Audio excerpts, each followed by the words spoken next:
Bien, vamos a analizar el segundo tipo de fuentes históricas que nos pueden caer para el siglo XIX.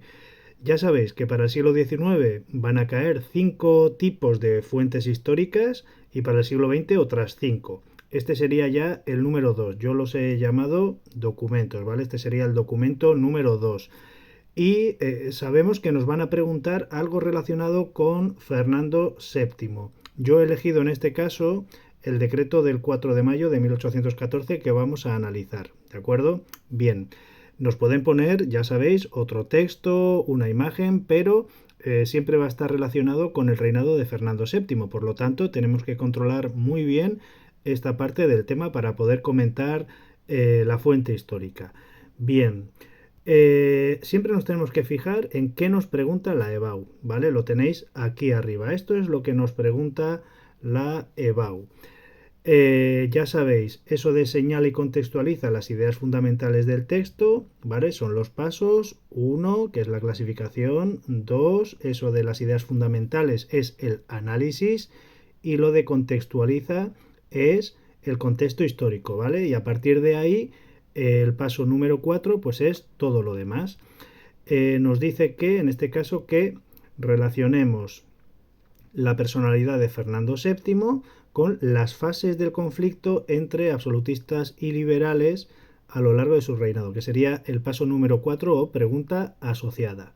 Bien, entonces lo primero que tenemos que hacer es ir enumerando las líneas del texto, ¿vale? Pues tenemos la línea 1, 2, 3, 4, 5, bueno, 5, 6, 7, 8, 9, 10, bueno, no sé cuántas líneas tiene, vais poniendo de 5 en 5 y eso nos va a servir para situar las ideas en el texto. Bien, una vez ya tenemos eso, según nos dice nuestra guía del comentario, pues comenzaríamos, ¿vale? Pondríamos en primer lugar una y pondríamos clasificación. Este año sí nos lo piden, ¿vale? Así que tenéis que saber clasificar el texto. Clasificación. Bien, ya sabéis que en primer lugar, pues tenemos que decir esta fuente histórica, tenemos que decir según su origen, qué tipo de fuente histórica es, según su origen. Ya sabéis que en vuestro modelo de guía del comentario tenéis que pueden ser fuentes primarias o fuentes secundarias. Nunca pueden ser las dos, o es primaria o es secundaria. Todo lo que digáis tenéis que justificarla, ¿vale? Pues lo decís aquí, tenéis en esa guía una fórmula, así que el grupo de trabajo tendrá que decidir si es una fuente primaria o secundaria y luego justificarlo. En segundo lugar, tenemos que la clasificación también, según su forma, ¿vale? Según su forma, es decir, el tipo de texto o el tipo de documento que tenemos, pues también tenemos hasta 4 tipos. En este caso es un texto, pues tenemos que tener en cuenta que hay 4 tipos de texto.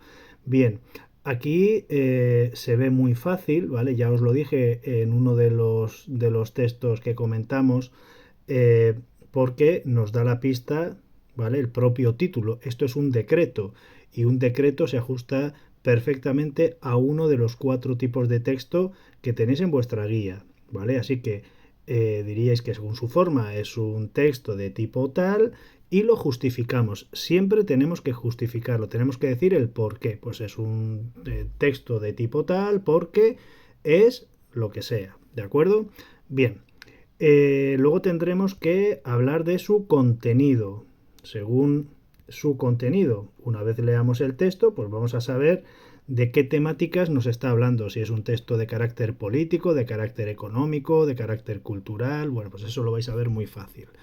Y luego, por último, ya pues tendríamos que ver el tipo de documento a quién va destinado. Si va destinado a todo un país o a toda la nación sería un documento público porque lo puede leer todo el mundo. Si va destinado solo a una persona o a un grupo de personas, pues sería un documento o un tipo de texto de carácter privado y tendríamos que decir a quién va destinado. Y tendríamos que decir también en este apartado de la clasificación según el autor, ¿vale? Bueno, según el autor, quién escribe este documento. Eh, Obviamente, para eso tenemos que venirnos aquí, nos lo da el propio el propio texto, ¿vale? Está firmado por yo el rey. Tendremos que saber que en 1814 hay un rey, y tenemos que saber quién es. Si hemos estudiado el tema, pues tendríamos que decir unas pocas palabras de este rey. Bien, en el comentario de texto resuelto que os pase, yo os voy a dar pues como unas líneas, ¿vale? Para que podamos hablar de este rey, ¿de acuerdo?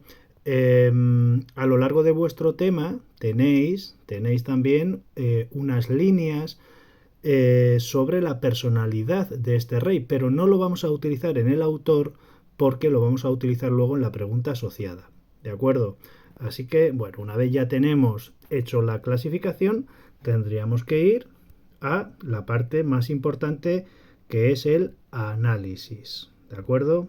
Bien, el análisis es aquí, pues eso, tenéis que controlar muy bien el tema, es decir, es casi obligatorio leerse el tema antes de comentar el texto para que podáis saber cómo comentarlo, ¿de acuerdo?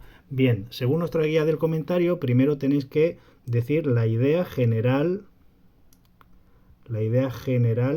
de todo el texto o la idea principal. Bien, me decís algunos que tenéis problemas para identificar la idea general o la idea principal de todo el texto. Bien, a ver, la idea general de todo el texto puede ser que haya, pues, no sé, varios conceptos que sean fundamentales en el texto y tendremos que citar esos conceptos fundamentales. Puede que la idea general o principal de todo el texto se encuentre al final de todo el texto. Puede que se encuentre al principio o que se repita en varios lugares, en varios momentos del texto. Bueno, pues tenemos que ser capaces de todo lo que hemos leído, de todo lo que hemos leído, de todo lo que nos dice el texto, qué es lo más importante, con qué nos quedamos del texto. Eso sería la idea general o idea principal. Se suele ver bastante fácil y bastante claramente. Bien, una vez terminemos de decidir cuál es esa idea general y de escribirla y de expresarla en 3 o 4 líneas, no más, a lo mejor os ocupa menos, incluso 2 líneas, vamos entonces a las ideas, idea por idea. En este caso, como veis, tenemos tan solo un párrafo de texto, está todo seguido. Entonces vamos a utilizar las líneas entre paréntesis en el texto. Podremos poner, obviamente, en primer lugar, pues esta es la idea, en segundo lugar esta otra, ¿vale? Es decir, tenéis que ayudaros pues de forma con números o en primer lugar, en segundo lugar o primero, segundo, como queráis. Si tuviéramos párrafos, pues el primer párrafo trata de esto, el segundo párrafo de esto otro. Bien, en este caso no, en este caso tenemos un solo párrafo. Bien, entonces, la idea general yo voy a dejar que la adivinéis vosotros. De hecho, si leemos perfectamente nuestros apuntes, se habla de este documento en concreto, se habla del documento del 4 de mayo en concreto, ¿vale? De 1814, con lo cual esa es la idea general de este texto, ¿de acuerdo? Así que simplemente yendo a los apuntes lo vais a averiguar fácilmente. Bien, vamos a quizá la parte más importante que es pues bueno, ir por partes, ¿de acuerdo? Bien, en primer lugar, vamos leyendo el texto, tenéis que leer el texto todas las veces que sean necesarias.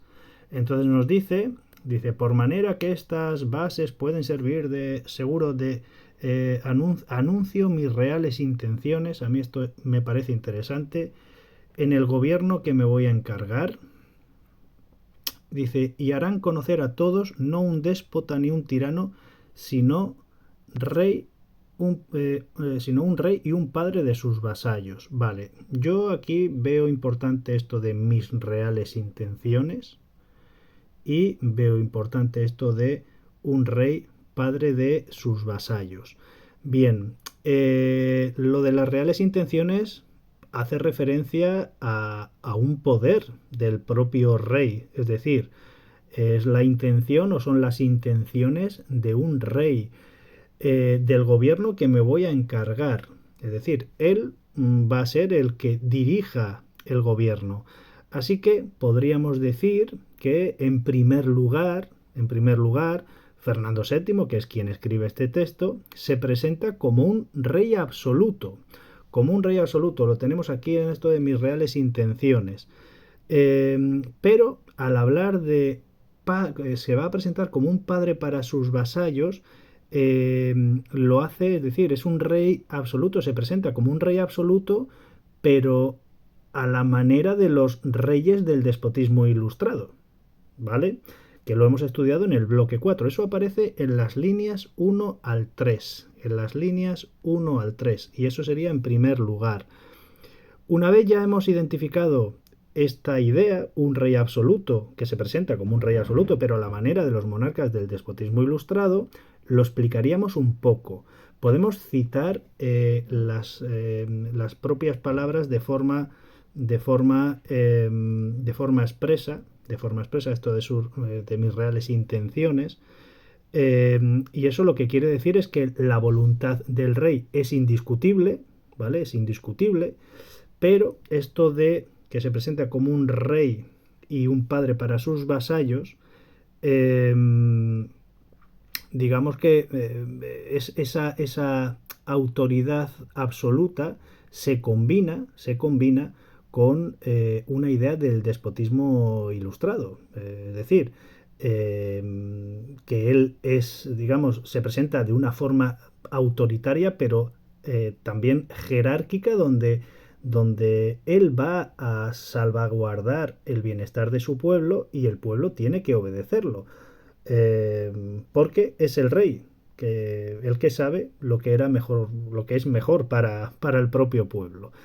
Bien, en esa misma idea aparece también esta palabra me parece muy interesante, la palabra de vasallos, la palabra vasallo.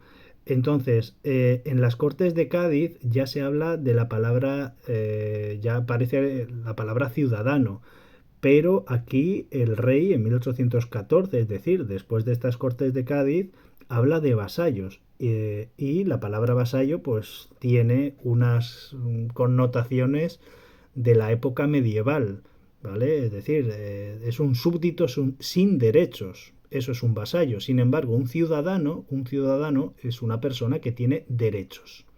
Bien, pues esto se ve en estas líneas de la 1 a la 3, ¿vale? Tendríamos que hablar un poco de eso de las reales intenciones, que aparece como un padre, como un rey y un padre para sus vasallos, y del concepto de vasallo, ¿vale? Lo explicáis con vuestras palabras, ¿vale?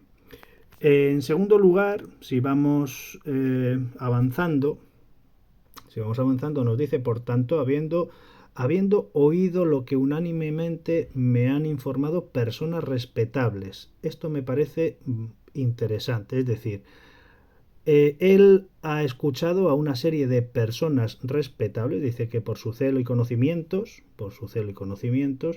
probablemente sea pues gente de la nobleza, gente del clero, que le han dicho algo, ¿vale? Por sus conocimientos, porque la cultura estaba al alcance siempre de los nobles y del clero.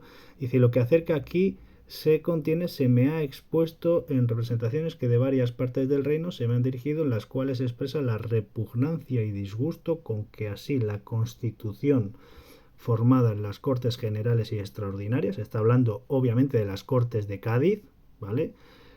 Como los demás establecimientos políticos. Eso de establecimientos políticos hace referencia a decisiones de las Cortes de Cádiz, ¿vale? De nuevo introducidos, mirados en las provincias, los perjuicios y males han venido de ellos y se aumentarán si no autorizase con mi consentimiento y jurase aquella constitución. Vale. Vale. Yo lo que veo aquí es 4, 5, 6, 7 y 8. Vale. Más o menos, pues de la 3 a la 8, por aquí, de la 3 a la 8, lo que se ve ahí es que podríamos poner en segundo lugar, Fernando VII ha estado escuchando las opiniones de sectores importantes del reino, podremos poner entre paréntesis si queréis a la nobleza y clero, eh, le han estado diciendo algo y le han, digamos, se lo han comunicado a través de un manifiesto. Ese manifiesto que aparece en nuestros apuntes es el manifiesto de los persas. Entonces tendríamos que hablar aquí que lo que le han dado al rey, a Fernando VII, es el manifiesto de los persas, estas personas que él dice que son respetables y con conocimientos, ¿vale? Y tendríamos que hablar un poquito de eso. Eso se ve en las líneas del 3 a de la línea 3 a la 8. Y tendríamos que decir eso, que es un documento que le presentan pues, un buen número de diputados, 69 diputados, absolutistas por supuesto, que le animan a restaurar el absolutismo, ¿vale? Porque hablan de una situación de anarquía y descontrol político. Así que en Valencia, que es donde va a llegar Fernando VII, si leéis los apuntes, el capitán general Elío pues invita al monarca a recobrar sus derechos poniendo sus tropas a disposición de Fernando VII. Esto obviamente es un auténtico, o va a ser un golpe de Estado, el propio documento del 4 de mayo de 1814, un golpe de Estado eh, protagonizada por el propio rey. ¿De acuerdo? Eso lo que veríamos aquí es las líneas de la 3 a la 8. Bien, y por último, si seguimos leyendo, a ver, vale, vale, desde aquí hasta aquí al final, vale, eso de declaro, declaro, ese declaro es muy importante porque lo que nos está diciendo en este documento es lo que va a hacer, vale, así que declaro que mi real ánimo no es solamente no jurar ni acceder a dicha constitución ni decreto alguno de las Cortes Generales y Extraordinarias, a saber, lo que sean depresivos de los derechos y prerrogativas de mi soberanía, vamos, lo que está diciendo es que no va a jurar esa constitución ni va a aceptar ningún decreto de las Cortes porque va en contra de su poder absoluto, de su soberanía, eh, ¿vale? Dice, sino también el de declarar aquella constitución y tales decretos nulos y de ningún valor y efecto, ahora ni en tiempo alguno, como si no hubieran pasado jamás tales actos. Vamos, que no respeta lo que ha aprobado las Cortes de Cádiz, ni ahora ni nunca, ni en tiempo alguno. Ni cuando se ha aprobado tampoco respeta absolutamente nada. ¿De acuerdo? Vale. Y dice aquí, y sin obligación de mis pueblos y súbditos, de clase y condición, a cumplirlos ni a guardarlos. Es decir, bueno, otra vez vuelve aquí a hablar de la palabra, muy interesante, esta es la palabra de súbditos. No habla de ciudadano, habla de súbditos, que va en relación con la de vasallos. Entonces, aquí en estas líneas, de la 11 a la 14, podríamos decir al final, podríamos decir por último, y que coincide con la idea principal de este texto, pues constituye pues, lo que es la negativa de Fernando VII a jurar la Constitución y anular toda la obra de las Cortes de Cádiz, así como todo lo que ha realizado, todos los decretos de las Cortes de Cádiz. Es decir, el rey no reconoce a las Cortes Generales y Extraordinarias, porque fueron convocadas pues sin su permiso, porque las cortes estamentales siempre las convocaba el rey, era el rey el que convocaba las cortes. Él no ha convocado estas cortes, por lo tanto no las reconoce y las considera una usurpación de su poder. Así que por esa razón, pues declara nula toda la labor legislativa de las Cortes de Cádiz. Y eso, pues ya lo vemos cuando se declara nula, pues desde la línea 14 a la 18, ¿vale? Hasta el final del documento. restaurando las instituciones del antiguo régimen, pues las que había, ¿no? La Inquisición, la Mesta, el régimen señorial, todo esto. ¿De acuerdo? Pues eso se ve ahí en esas últimas líneas de la 14 a la 18. Comenzando desde la línea 11. Vale, si nos vamos a la línea 11, si no he contado mal antes, 1, 2, 3, 4, 5, 6, 7, 8, 9, 10 y 11, desde aquí, desde este declaro, desde aquí, desde la línea 11 hasta el final, pues es esta idea que tenemos que exponer aquí. ¿De acuerdo? Bueno, eso sería con respecto a al apartado del análisis.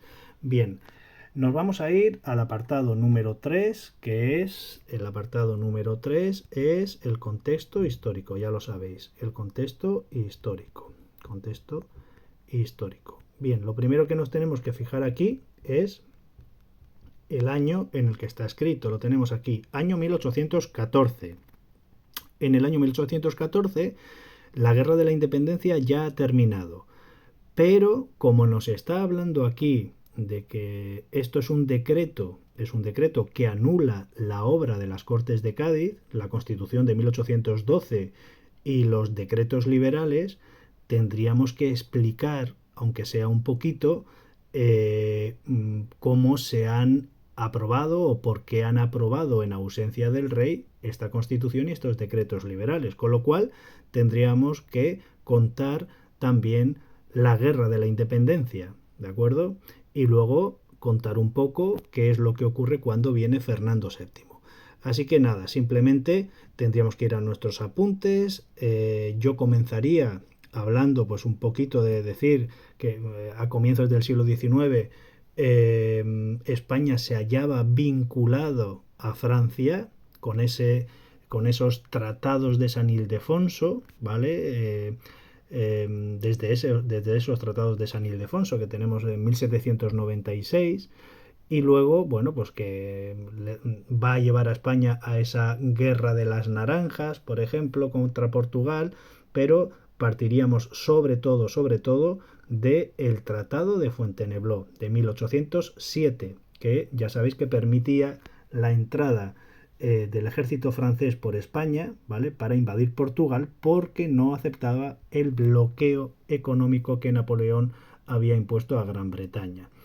En esos momentos, más tarde, en marzo de 1808, estalla el motín de Aranjuez, eso hay que citarlo, y poco después el levantamiento del 2 de mayo del pueblo de Madrid, que se alzó en armas contra las tropas francesas. Vale, ya sabéis que los reyes van a Bayona porque en ese motín de Aranjuez, Fernando VII, pues en un golpe de estado contra su propio padre, bueno, pues le hace abdicar y, bueno, pues Carlos IV luego se arrepiente, pide la intervención de Napoleón, ¿no? Y entonces Napoleón les dice que vaya a Bayona y allí consigue que su hermano José I sea rey. Entonces, en esas abdicaciones de Bayona. Eso va a suponer el inicio de la Guerra de la Independencia y simplemente citaríamos las tres fases de la Guerra de la Independencia, hablaríamos un poco de las juntas locales, juntas provinciales, Junta Suprema Central y, por último, ya con ese Tratado de Valensay, es decir, a finales de 1813, cuando Napoleón pues pierde terreno porque invade Rusia y se cargan a gran parte de la Grande Armée, bueno, se ve obligado a firmar el Tratado de Valensay por el cual Fernando VII regresa a España. Bien, pues este texto es precisamente lo que hace cuando regresa a España en 1814. Pero ya hemos explicado en este contexto histórico de forma muy resumida, nos tiene que ocupar más de media cara de un folio, pues todo lo que es lo que os he comentado de por qué estalla la Guerra de la Independencia. Y por último tenemos eso con respecto al contexto histórico y por último tendríamos que poner la pregunta asociada. Vale, la pregunta asociada. Bien, la pregunta asociada, ya sabéis que aquí tenéis que hablar tenéis que hablar para este texto. Nos pide que hablemos de la personalidad de Fernando VII y que lo relacionemos con el conflicto que hay entre liberales y absolutistas durante su reinado. Bien, si os vais a vuestros apuntes, vais a encontrar un recuadro, ¿vale? En amarillo, un recuadro en amarillo, donde aparecerá la foto de Fernando VII, creo que aparece a este lado o aquí, ¿vale? Y aquí os habla de un poco de la personalidad de Fernando VII, porque yo empezaría diciendo esta pregunta asociada que es necesario entender la personalidad de Fernando VII, que es un rey absolutista por convicción, es decir, él es absolutista, es ambicioso, es egoísta en lo personal, es oportunista, es decir, conspira contra su padre en el motín de Aranjuez, va a Bayona con la esperanza de que Napoleón le reconozca como rey, es decir, es un rey que quiere el poder, pero que por las circunstancias va a tener bueno, pues que incluso reconocer la propia Constitución de 1812 cuando eh, se dé un golpe de Estado a manos de el teniente coronel Riego, ¿vale? En 1820, instaurándose ese trienio liberal y Fernando VII se vea obligado a jurar la Constitución. Entonces, yo hablaría un poco en primer lugar de este recuadro, de la personalidad de Fernando VII, y luego haría un resumen de las tres etapas de su reinado, porque ahí se ve perfectamente la relación que existe entre la personalidad de Fernando VII y las etapas de su reinado.